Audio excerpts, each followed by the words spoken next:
శుక్లాంబరధరం విష్ణుం శశివర్ణం చతుర్భుజం ప్రసన్నవదనం ధ్యాయేత్ సర్వవిఘ్నోపశాంతయేత్. అర్కపురి మహారాజ్ఞి విశ్వజనని అనసూయాదేవికి జయమగుగాక. మనము మన అందరింటికి, విశ్వజనని పరిషత్తుకి, కలియుగానికి ఆది గ్రంథం వంటిదైన అమ్మ జీవిత మహోదధి ప్రవచనాలు కొన్ని రోజులుగా చెప్పుకుంటున్నాం. ఈరోజు ప్రవచనంలో 8వ అధ్యాయంలోకి అడుగుపెట్టబోతున్నాం. ఈ అధ్యాయం యొక్క కథాక్రమం, అధ్యాయంలో వచ్చే పాత్రలు ముందు కొంత పరిచయం చేస్తాను. అధ్యాయంలో అమ్మ, చిదంబరరావు తాతగారు, పని మనిషి నల్లి, అన్నపూర్ణమ్మ మేనత్త గారు, ఆ తరువాత ఒక తాతగారిని ప్రశ్న అడిగిన ఒక కుర్రవాడు, ఆ తరువాత ఒక ఖాదర్వలి అనేటువంటి గుర్రబండి సాహెబు, జనాల్లో వాళ్ళ పెద్దమ్మ గారు అన్నపూర్ణమ్మ గారు, తర్వాత మిగిలిన పిన్నులు, సీతాపతి తాతగారు, వీళ్ళందరూ ఇందులో సభ్యులుగా వస్తున్నారు. ఈ చాప్టర్లో, ఈ అధ్యాయంలో కథాక్రమం ప్రకారం తీసుకుంటే వెంకట సుబ్బయ్య గారిని, జానకమ్మ గారిని తెనాలి పంపించేశాక ఇంటికి వచ్చి ఆ రోజు రాత్రంతా కూడా సీతాపతి తాతగారు, చిదంబరరావు తాతగారు, అమ్మగారు మాట్లాడుకుంటారు. మాట్లాడుకోలేక పొద్దున్నే ముఖం కలుపుకోవడానికి వెళ్ళినప్పుడు పని మనిషి నల్లితో కొంత సంభాషణ జరుగుతుంది. ఆ సంభాషణ చివరిలో తాతగారు వచ్చి న్యూస్ పేపర్ చదువుతున్నప్పుడు ఆ న్యూస్ పేపర్ మీద చమత్కారమైన వ్యాఖ్యానాలు చేయడమే కాకుండా తను పుట్టడానికి మునుపు 7 సంవత్సరాల క్రితం జరిగిన కొన్ని సంఘటనలని అమ్మ చెప్పి మరపించి ముడిపించి, ఆ తర్వాత తాతగారు, మామయ్య గారు, రాఘవరావు మామయ్య గారు కలిసి, సీతాపతి తాతగారు, రాఘవరావు మామయ్య గారు కలిసి తెనాలి వెళ్ళడానికి ప్రయత్నం చేయడం, తెనాలి వెళ్ళడం, తెనాలి రైల్వే స్టేషన్లో ఒక ఒంట్లెద్దు బండి దగ్గర యుద్ధ చచ్చిపోవడం, అక్కడ అమ్మ జీవిత సత్యం చెప్పడం, ఆ తర్వాత మళ్ళీ తాతగారింటికి వెళ్ళడం, అక్కడ 10 రోజులు ఉండడం, ఆ 10 రోజుల్లో కేవలం ఒకే ఒక మాట మాట్లాడడం, ఆ తర్వాత ఉండదులేనాయన తీసుకెళ్ళిపో అని చెప్పేసని ఇప్పుడప్పుడు అలవాటు కాలేదు అని వెంకట సుబ్బయ్య గారు ప్రకటించడం, అన్నపూర్ణమ్మ గారికి, వెంకట సుబ్బయ్య గారికి అమ్మను ఉంచుకోవాలనుకున్నప్పటికీ అప్పుడున్న పరిస్థితుల్లో అమ్మ మా దగ్గర ఉండదేమో అనేటువంటి ఉద్దేశంతో జరిగినటువంటి పరిస్థితుల్లో మళ్ళీ వెంకట సుబ్బయ్య గారికి సంవత్సరీకాలు చేశారు కాబట్టి ఆశీర్వచనం చేసి బట్టలు పెట్టి సాగనంపడం, వచ్చేటప్పుడు మళ్ళీ రైల్వే స్టేషన్లో సీతాపతి తాతగారికి, అమ్మకి చర్చ జరగడం, ఆ తర్వాత మళ్ళీ బాపట్ల ఇంటికి వచ్చి ఇంట్లోకి రావడం, ఇది కథ.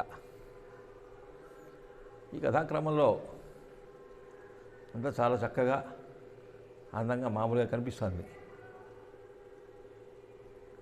అమ్మ తన మాటల్లో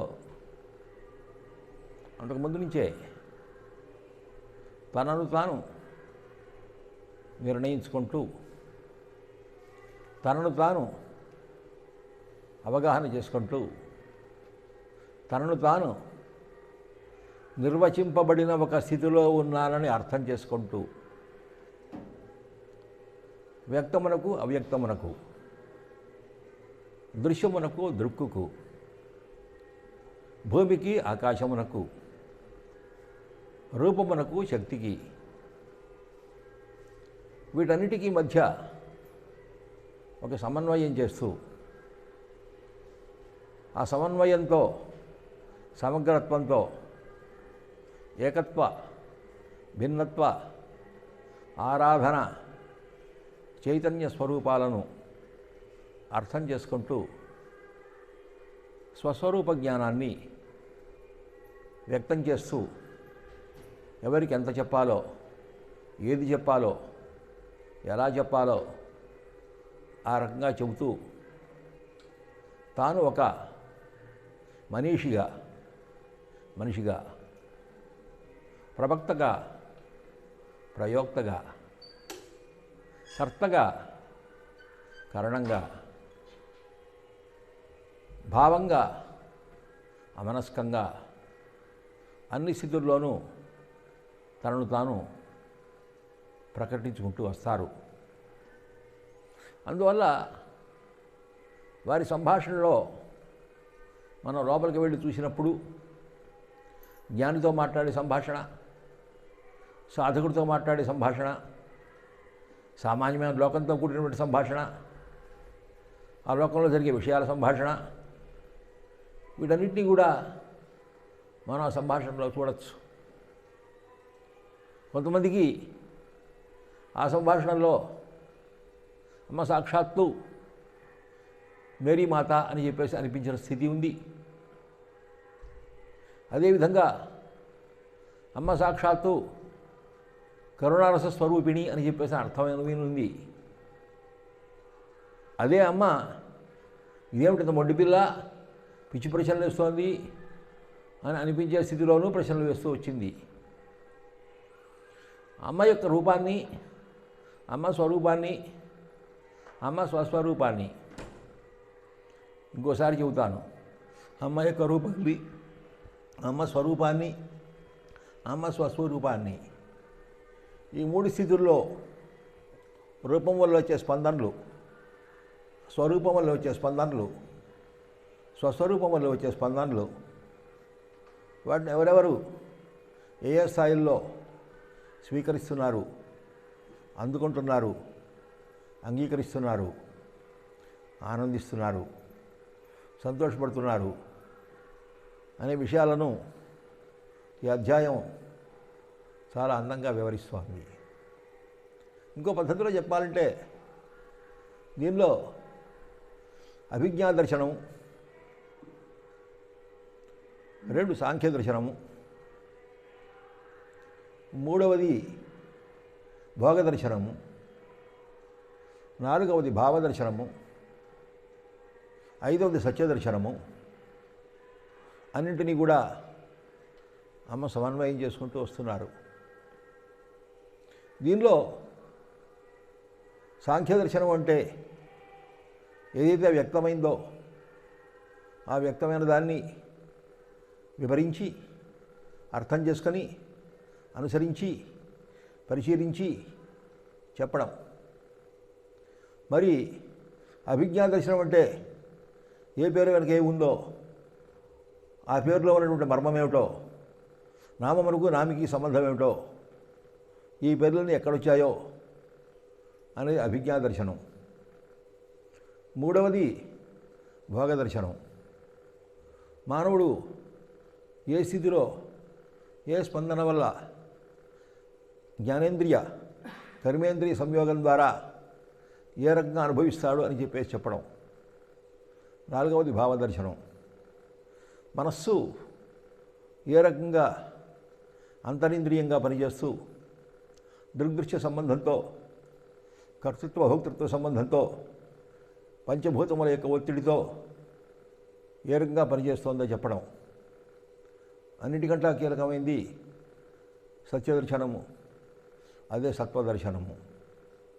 శక్తే సత్యము, సత్యమే శక్తి, శక్తే చైతన్యము, చైతన్యమే స్వస్వరూపము అనేటువంటి భావనను తీసుకుని వస్తూ రూపారూప అరూపములకు, భావాభావ అభావములకు, వ్యక్త వ్యక్తావ్యక్త అవ్యక్తములకు, జౌహ్ అంతరిక్ష పృథ్వీతత్వాలకు మధ్య ఉండేటువంటి సంబంధం ఏదైతే ఉందో వాటిని అమ్మ జనం ఎలా నిర్వచిస్తున్నారు, తాను ఎలా అర్థం చేసుకుంటోంది, భిన్నత్వం యొక్క స్వరూపం ఏ రకంగా ఉంటుంది, శక్తి యొక్క సమన్వయం ఏ రకంగా ఉంటుంది అనేటువంటిని తన యొక్క సంభాషణల్లో చెప్పుకుంటూ వచ్చారు. ఇప్పుడు నేను చెప్తున్నది ఆల్జీబ్రా లాగో, అర్థమెటిక్ లాగో, క్యాలిక్యులస్ లాగో వినిపిస్తుంది కొంతమందికి. కానీ అక్కడ మాట్లాడుతున్న విషయం కనుక తీసుకున్నట్లయితే మనం కళ్ళ ముందు చూస్తుంటాం. అందరూ మానవులే. ప్రతి మానవుడికి ఒక పేరు ఉంది, ప్రతి మానవుడికి ఒక రూపం ఉంది, ప్రతి మానవుడికి ఒక ప్రత్యేకత ఉంది, ప్రతి మానవుడికి ఒక ప్రవర్తన ఉంది. ఇది మనం మానవులు అనుకునేటువంటి ఒక అతి చిన్న సమాజానికి. అటువంటిప్పుడు 84 లక్షల జీవరాశులతో కూడుకున్నటువంటి ఒక బ్రహ్మాండాన్ని తీసుకున్నప్పుడు ఆ వ్యక్త స్థితిలో ఉండేటువంటి వైవిధ్యాన్ని తీసుకున్నప్పుడు ఆ వైవిధ్యాన్ని మనస్సుతో అంచనా వేయడానికి ప్రయత్నం చేస్తున్నప్పుడు తల ఎత్తేటువంటి భిన్నత్వాన్ని, ఆ వైవిధ్యానికి ఉపాధిగా ఉంటున్నటువంటి రూపంలో ఉండేటువంటి శక్తి యొక్క ఆరాధనా స్వభావాన్ని ఏ రకంగా అర్థం చేసుకోవాలి, దాని యొక్క సమన్వయం ఏమిటి, సమగ్రత్వం ఏమిటి, సమర్థత్వం ఏమిటి, దానిలో ఉండే స్వేచ్ఛ యొక్క స్వరూపం ఏమిటి, ఇవన్నీ కూడా ఈ చర్చల్లో దొరుకుతాయి. ఇది చర్చ మొదలుపెట్టేటప్పుడు అమ్మ రైల్వే స్టేషన్లోనే మొదలుపెట్టింది. ఏమని? కృష్ణుడు కాదు కృష్ణుడు అని. అదేవిధంగా అంతకు మునుపు రైలు ఎక్కుతూనే తాతగారితో అంది, వికారం వల్లనే ఆకారం వచ్చింది అని.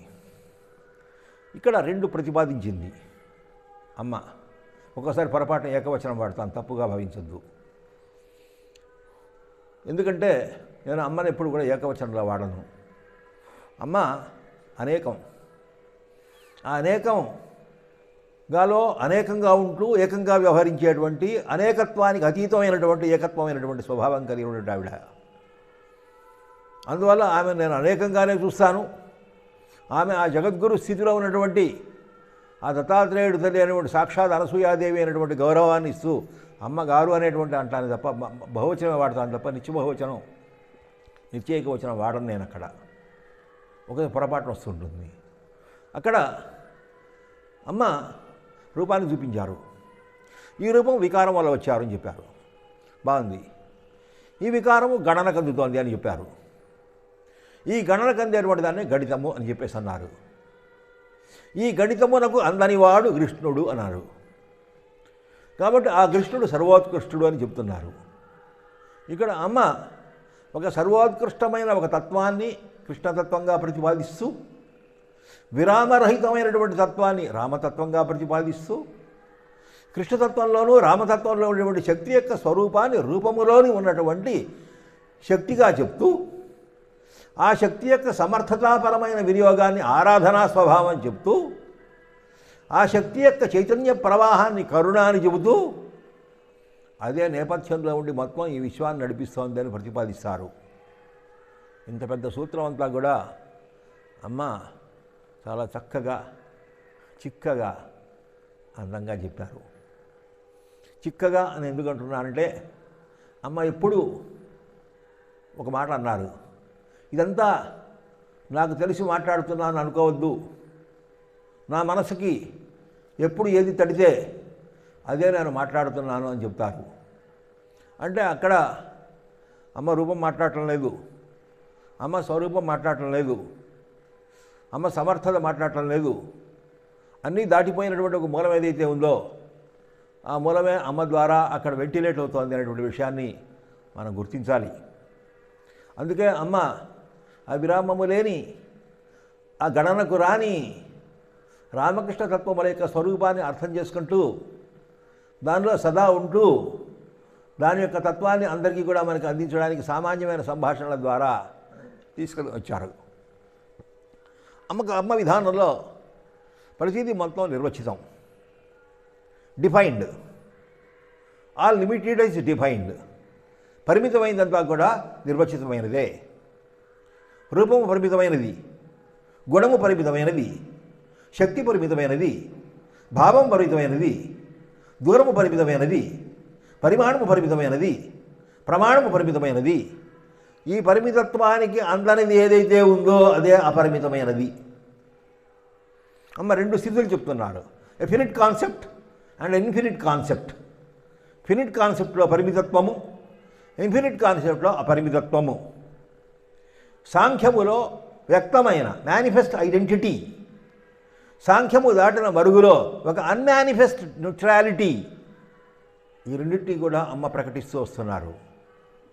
ఈ ప్రకటించే పద్ధతిలో అమ్మ అధిరోక స్థితి నుంచి అధ్యాత్మ స్థితికి అనుసంధానం చేసుకుంటూ, అన్నమయ కోశ స్థితి నుంచి ఆనందమయ కోశ స్థితి వరకు సమన్వయం చేసుకుంటూ, ప్రాణాపాన సంయోగం ద్వారా గాయత్రీ తత్వాన్ని దాటి ఒక మూలతత్వంలోకి అర్థం చేసుకుంటూ తన యొక్క భావాలను చెప్పుకుంటూ వస్తున్నారు. అమ్మ చెప్పేటప్పుడు ఈ కనపడే వాటన్నిటికీ మనం ఒక పేరు పెడుతున్నాం. ఒక చెట్టు, దానికి కొన్ని కొమ్మలు ఉన్నాయి, దానికి కొన్ని రెమ్మలు ఉన్నాయి, దానికి కొన్ని ఆకులు ఉన్నాయి, ఇక్కడ కొన్ని చెట్లు ఉన్నాయి. ఇలా చెప్పుకుంటున్నాం. మాట ద్వారా చెప్తున్నాం, చేత ద్వారా చెప్తున్నాం, అక్షరాల ద్వారా చెప్తున్నాం, అంకెల ద్వారా చెప్తున్నాం. ఇదంతా కూడా మనం ఈ కనపడుతున్న దాన్ని మనం మన స్కేల్లోకి మనం తగ్గించుకుంటున్నాం. ఆ అపరిమితత్వం లెవెల్కి మనం వెళ్ళలేక మనం దాన్ని డౌన్లోడ్ చేసుకుంటున్నాం. ఆ డౌన్లోడ్ చేసుకోవడానికి మనొక పరిమితి కావాలి, మనొక నిర్వచనం కావాలి. ఆ కారణం చేత దాన్ని నిర్వచించి ఇది చెట్టు అని పెట్టి, దానికి ఒక పేరు పెట్టి, దానికి ఒక గుణం పెట్టి, దానికి ఒక లక్షణం పెట్టి, దానికి ఒక కాలపరిమితి పెట్టి, దానికి ఒక జాతిని పెట్టి దాని యొక్క స్వభావాన్ని వ్యక్తం చేస్తున్నాం. ఈ చెట్టులాగే మిగతా అన్నింటికీ కూడా మనం చూస్తున్నాం. అది ఇల్లు కావచ్చు, వ్యక్తి కావచ్చు, మానవ శరీరం కావచ్చు, ఒక దర్వాజా కావచ్చు, ఒక తలుపు కావచ్చు, ఒక మనిషి కావచ్చు, ఒక కొలత కావచ్చు, ఒక తూకం కావచ్చు, ఒక మానిక్ కావచ్చు. ఈ రకంగా వీటన్నిటినీ అమ్మ విశేషంగా లెక్క వేశారు. కొన్ని గిద్దెలు కలిసి ఒక సాలుడు, కొన్ని సాలుడు కలిసి ఒక తవిడు, కొన్ని తవిళ్ళు కలిసి ఒక మానిక, కొన్ని మానికలు కలిసి ఒక షేరు, కొన్ని షేర్లు కలిసి ఒక ఈశ, ఇలాగా కొన్ని కొన్ని కొన్ని కలిసి పుట్టి, కొన్ని పుట్లు కలిసి ఒక మణుగులు, ఇలాగ ఈ పద్ధతిలో ఏది చెప్పుకుంటూ మానాలు వచ్చారు. అంటే ఇవన్నీ కూడా మనం ఏ స్థితిలో డౌన్లోడ్ చేసుకుని ఆ వ్యక్తమైన స్థితి వ్యక్తంగా ఉండి భిన్నంగా ఉన్నప్పుడు ఆ భిన్నాన్ని అర్థం చేసుకోవడానికి ఏ రకంగా ప్రయత్నం చేస్తున్నామనేటువంటి దాన్ని విశేషంగా చెబుతూ, ఆ భిన్నత్వములో భిన్నత్వం కాకుండా భిన్నత్వముగా కనపడుతూ ఒకడుగు ముందుకు వేసి ఒకడుగు వెనక్కి వేసి వ్యత్యస్త పాదారవిందుడై పరిగణనకు లొంగకుండా గణన అనేది లేకుండా గణితం అవుతూ గణితమునకు ఆధారమై గణితము కాకుండా గణనకు రాని ఒకనొక కృష్ణతత్వమై సదా రామమై సదా విరామమై సదా విరామాతీతమై సదా విరామరహితమై విరామ స్థితిలో అవతారముగా మారినటువంటి రామతత్వమై అది ఏ రకంగా ఉంటుంది అనేటువంటి దాన్ని ఎంత అందంగా ముద్దుగా ముచ్చటగా చెప్పారు. దీనిలో అమ్మ 3 మాటలు వాడారు. చెప్పేది, చేసేది, చూసేది. చెప్పేది సాంఖ్యం, చేసేది తారకం, చూసేది అమనస్కం అని సాంఖ్య తారక అమనస్కములకు వక్తవ్యమైనటువంటి ఈ సృష్టికి ఉండే సంబంధాన్ని చెప్తూ ఏదైతే దృశ్యముగా కనబడుతోందో అది సాంఖ్యము అని, ఏదైతే ఒక మంత్రము ద్వారా భావము ద్వారా దానిలో నిలబడుతోందో సోపాధికంగా ఉంటూ దాన్ని తారకము అని, తానే భావమైనటువంటి ఒకనొక స్థితిని అమనస్కము అని ప్రత్యేకించి చెబుతూ ఇవన్నీ శక్తి యొక్క విశేషాలే, శక్తి యొక్క తత్వాలే అని చెప్తున్నారు.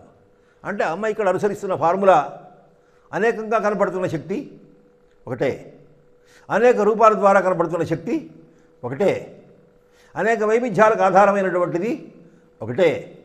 కాబట్టి అమ్మ ఇక్కడ ఒక సూత్రాన్ని అనుసరిస్తున్నారు. శక్తి ద్రవ్యరాశి, శక్తి శూన్యము. ఈ ద్రవ్యరాశి పంచబడింది, పెంచబడింది, పరిణమించబడింది, లెక్కవేయబడుతోంది, పరిగణనకు అందుతోంది. అందువల్ల ఇదంతా కూడా గణితమే. అది జ్యోతిషం కావచ్చు, గణితం కావచ్చు, వైద్యం కావచ్చు. అమ్మ ఎంతవరకు వెళ్ళారంటే ఈవెన్ మాటలు కూడా అ ఆ ఇ ఈ అం అహా ఇదంతా కూడా ఒక మహాశాస్త్రము, మహామంత్రము అని చెప్పుకుంటూ వెళ్ళారు.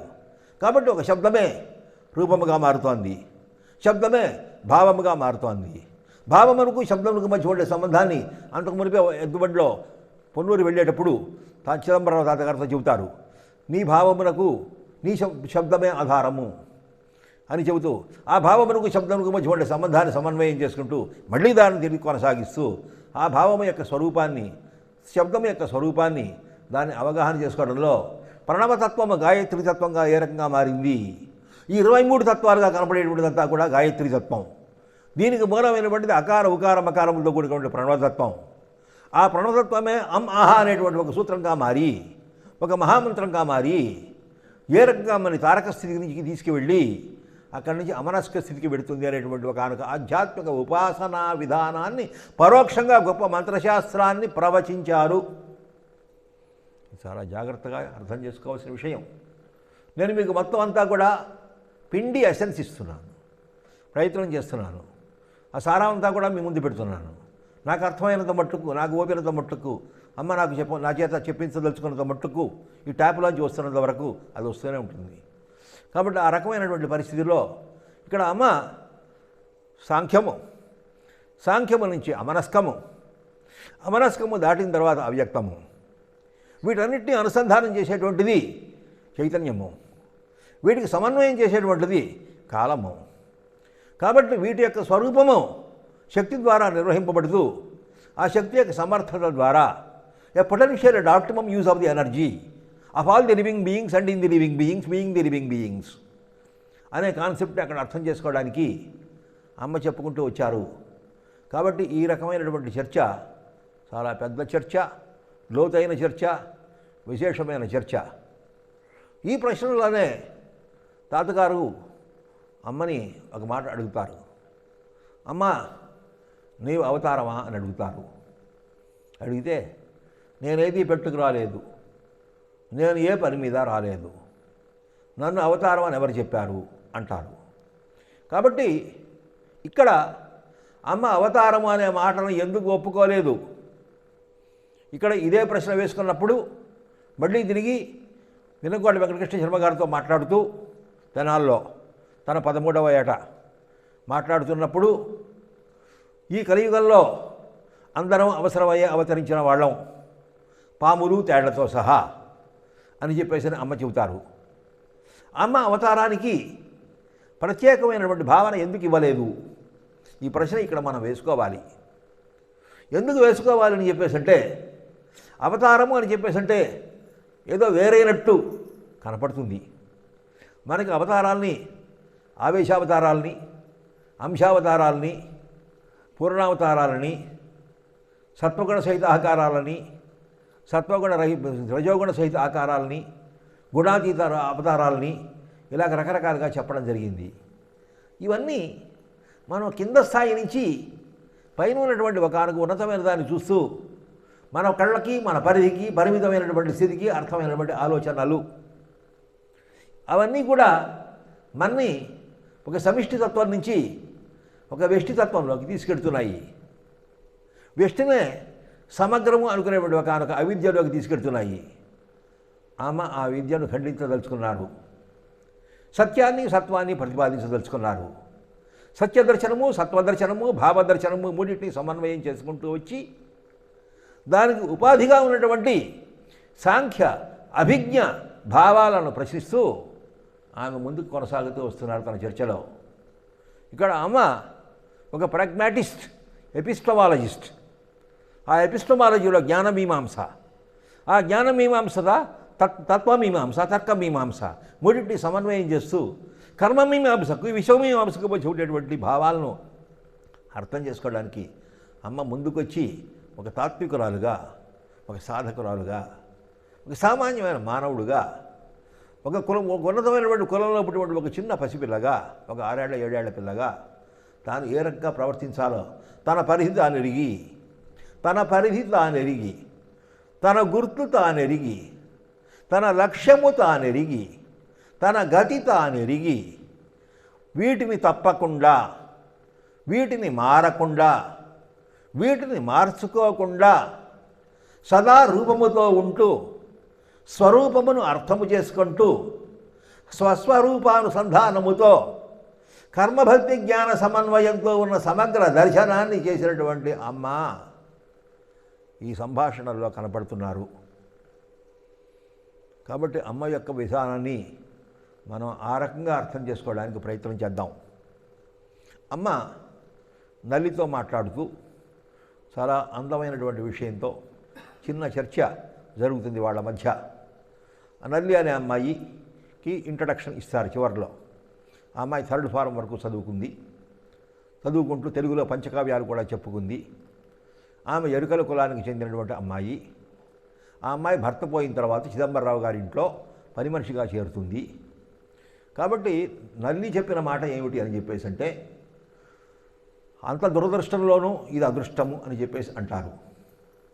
దురదృష్టం అంటే ఏమిటి? దూరదృష్టి లేకపోవడమే అంటారమ్మ. దూరదృష్టి అంటే ఏమిటి? దూరంగా ఉన్నది కనపడటం కాదు. స్వస్వరూప జ్ఞానమే దూరదృష్టి. ఏదైతే అపరిమితమై ఉండి పరిమితంలో ఉంటుందో, ఈ పరిమితం నుంచి అపరిమితాన్ని నువ్వు దర్శించగలిగేటువంటి శక్తి ఏదైతే ఉందో, ఆధేయమైనటువంటి శక్తి ఏదైతే ఉందో, ఉపాదాన కారణంగా సమర్థ కారణంగా పనిచేస్తున్న శక్తి ఏదైతే ఉందో, ఆ శక్తి యొక్క స్వరూపాన్ని తెలుసుకోవడమే దూరదృష్టి అని అన్నారమ్మ. ఇది చాలా విశిష్టమైనటువంటి నిర్వచనం, అందమైన నిర్వచనం. ఆ దూరదృష్టి లేకపోవడమే దురదృష్టము అన్నారు. అంటే ప్రతి ఒక్కళ్ళు కూడా ఆ దూరదృష్టి పెంచుకోవాలి సుమా అని పరోక్షంగా అక్కడ సూచించారు. ఆ నల్లి అనేటువంటి అమ్మాయితో అమ్మ మాట్లాడుతూ ఆ నల్లి అమ్మతో అంటుంది, అమ్మ నిన్ను చూస్తుంటే ఒక చిన్న పసిపిల్లలా లేవు, ఒక పెద్ద ఇంటి యజమానిరా. అది కూడా కాదు. మేము చదువుకునే రోజుల్లో మా స్కూల్కి ఒక మేనేజర్ ఉండేవాడు. ఆ మేనేజరు ఆ స్కూల్తో దాన్ని నెత్తిన పెట్టుకు మోసినట్టు ఫీల్ అయ్యేవాడు. అలాగా నువ్వు ఈ ప్రపంచాన్నంతా కూడా నెత్తిన పెట్టుకు ఫీల్ అవుతున్నావు, అలా నేను ఫీల్ అవుతున్నాను నిన్ను చూసి అని చెప్పేసి అంటుంది. అని చెప్పేసి అంటే, నీవు క్రీస్తుని కన్నటువంటి మరియా లాంటివి దానివి అని చెప్పేసి అంటే, నల్లి నువ్వు మర్యాదగా గుర్తించావు అంటారు అమ్మ. అక్కడ చాలా అందమైనటువంటి శ్లేష. అక్కడ మరియా అని చెప్పేసి అంటే అమ్మ మర్యాదగా గుర్తించావు అని చెప్పేసి, నీవు ఎలా కనపడితే నేను ఎలా కనపడతాను సుమా అన్నట్టు, నువ్వు ఎలా గుర్తిస్తే నేను ఎలా గుర్తిస్తాను సుమా అన్నట్టు.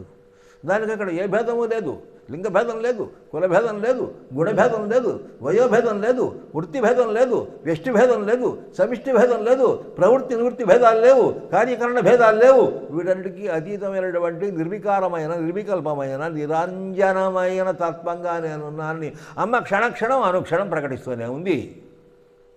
అది ఒక విశ్వశక్తి, అది ఒక విశ్వజనీయమైన శక్తి, అది ఒక విశ్వమయమైన శక్తి. It's an international global network. ఆ ట్రాన్సిషన్ ఎప్పుడు జరుగుతూనే ఉంటుంది. ఆ జరిగేటువంటి ఒకనొక పరిస్థితిలో ప్రతి జీవరాశి దాన్ని తన స్థితి కోసం అందుకుంటూనే ఉంటారు. అందుకే అమ్మ చిదంబరం తాతగారితో నిర్వచిస్తూ ఒక మాట అంటారు, మనందరం ఈ సృష్టిలో మన పనులు చేసుకోవడానికి వచ్చిన వాళ్ళమే. ఏ రకంగా ప్రభుత్వం రైలు పట్టాల మీద రైలు నడవడానికి ఒకనొక రైలు డ్రైవర్ని నియమిస్తుందో గతి తప్పకుండా నడపడానికి, అదే రకంగా మనము మన స్థాయిలో మనని నియమించబడ్డాము అని చెప్పేసి చెప్తారు. ఇది చాలా అద్భుతమైన, చక్కని, అందమైన నిర్వచనం. అవతారం ఎక్కడో లేదు సుమా, నీవే అవతారమై ఉన్నావు. నిరపేక్షమైన దివ్యత్వం ఎక్కడో లేదు సుమా, నీలోనే దాగుంది. ఒక పరిమితమైనటువంటి పెట్టిలో ఒక అపరిమితమైనటువంటి విలువ కలిగినటువంటి మణులు ఏ విధంగా అయితే దాగున్నాయో, నీలో ఉండేటువంటి ఈ పరిమితమైనటువంటి పంచమయ కోశమైనటువంటి షడ్చక్ర భరితమైనటువంటి ఈ పాంచభౌతికమైనటువంటి శరీరంలో ఒక అనంతమైన, అద్భుతమైన, అపరిమితమైన, అత్యాశ్చర్యకరమైన, నిత్య నిరంజనమైన, చైతన్య స్వస్వరూపమైన, అవ్యక్తమే అయిన, పరమ మూలతత్వమైనటువంటి శక్తి ఉంది అనేటువంటి భావాన్ని అమ్మ అనుక్షణం వ్యక్తం చేస్తూ వస్తున్నారు. మరి ఆ శక్తిని అర్థం చేసుకోవడం ఎలాగా? ఆ శక్తిని నేనే అని చెప్పారు అమ్మ. చిదంబరరావు తాతగారితో మాట్లాడుతూ చిదంబరరావు తాతగారు న్యూస్ పేపర్ చదువుతుంటారు. న్యూస్ పేపర్ చదువుతుంటే ఒక పిల్లాడు వచ్చి న్యూస్ పేపర్ వింటాడు. విన్న తర్వాత వింటూ మధ్యలో అప్పుడు సెకండ్ వరల్డ్ వార్ జరగడానికి ముందు పీరియడు ఇది 1939 సెకండ్ వరల్డ్ వార్ జరిగింది. ఇది కథ 1929 ముందు ప్రాంతంలో వస్తున్నది, అంటే ఇంటర్వార్ పీరియడ్లో జరుగుతోంది. అప్పుడు ఇటలీ గురించి వీటి గురించి న్యూస్ పేపర్లో రాస్తున్నారు.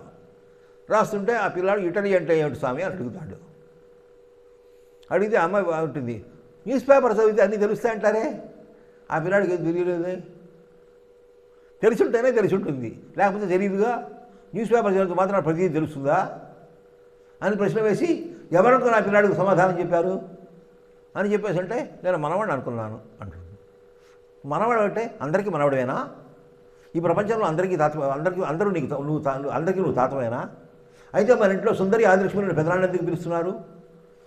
వాళ్ళు పిల్లలేగా, నేను మాత్రం నేను ఎందుకు తాతని పిలుస్తున్నాను అని చెప్పేసి అంటే, తల్లి నువ్వు మెడకేస్తే కాలికేస్తే మెడకి వేస్తావు, నీ క్రాస్ తట్టుకోలేకుండా ఉన్నాను అంటే, నేను వేయడం కాదు వేసి తీస్తున్నాను అని చెప్పేసి తనకంటే 7 సంవత్సరాల ముందు జరిగినటువంటి, తన పుట్టుకుంటా 7 సంవత్సరాల ముందు జరిగినటువంటి కథ ఏమిటి నేను విన్నాను, అది చెప్పు, నిజంగా నీ పాత్ర ఏమైనా ఉందా లేదా చెప్పు అని చెప్పేసి పొన్నూరులో గుడి ధర్మకర్త అయినటువంటి ఆలూరు గోపాలరావు గారి యొక్క హత్య కేసు, ఆ హత్య కేసులో 1 ఏడాది పాటు చిదంబరరావు తాత గారు జైల్లో ఉండడం, ఆ జైల్లో ఉన్నప్పుడు రాజలక్ష్మమ్మ గారికి పున్నమాన రథం చేయించడం, ఆ తర్వాత కర్లపాలెం పిచ్చేశాస్త్రి గారిని ఇంట్లో పెట్టుకుని అన్నపూర్ణమ్మ గారు బాలా త్రిపుర సుందరి పూజ చేయడం, కోర్టులో ఉండే విషయాలని ప్రతిదీ ఆమెకి పూటకపోట తెలుస్తూ ఉండడం, చిట్ట చివరి కేసు కొట్టివేయడం, ఇవన్నీ కూడా రిఫరెన్స్ ఇచ్చి 7 సంవత్సరాల క్రితం అప్పుడు ఏ రాజ్యలక్ష్మమ్మకైతే నేను రథం చేయించానో, ఏ బాలా త్రిపుర సుందరి అయితే నన్ను తీసుకున్నారో వాళ్ళందరికంట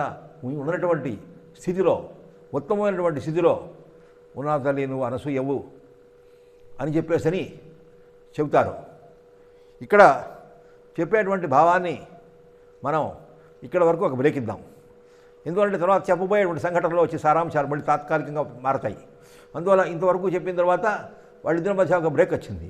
ఈ బ్రేక్లో ఎస్టాబ్లిష్ అవుతున్నది ఏమిటని చెప్పేసి అంటే, అమ్మ తనకు ముందు తన తర్వాత తానే అయి ఉండి భూత భవిష్యత్ వర్తమానాలనే భేదం లేకుండా కాలము చేత అవచ్ఛేదము చేయబడని పరమ గురుతత్వమై విరసిల్లుతోంది అని చెప్పేసరి దీని ద్వారా అర్థమవుతోంది.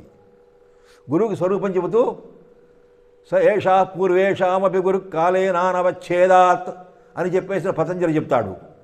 ఎవరైతే సృష్టికి పూర్వమై ఉండి కాలము చేత అవచ్ఛేదము చేయబడి ఉండడో ఆ రకమైనటువంటి వాడు గురువు అని చెప్పేసి అమ్మ పతంజలి చెప్తారు. ఈశ్వరుడు, సర్వజ్ఞుడు, గురువు, ప్రభువు అనేవి పర్యాయ పదాలను పతంజలి యోగ శాస్త్రాలు చెబుతారు. అమ్మ కూడా నిత్యం స్వస్వరూపానుసంధానంతో కర్మజ్ఞాన సమన్వయంతో స్వేచ్ఛను అనుసరించేటువంటి ఒకనొక ఉన్నతమైనటువంటి స్థితిలో ఆ సమగ్ర స్వరూపాన్ని అర్థం చేసుకుంటూ ఆ గురుతత్వమై విరాజిల్లుతున్నారు.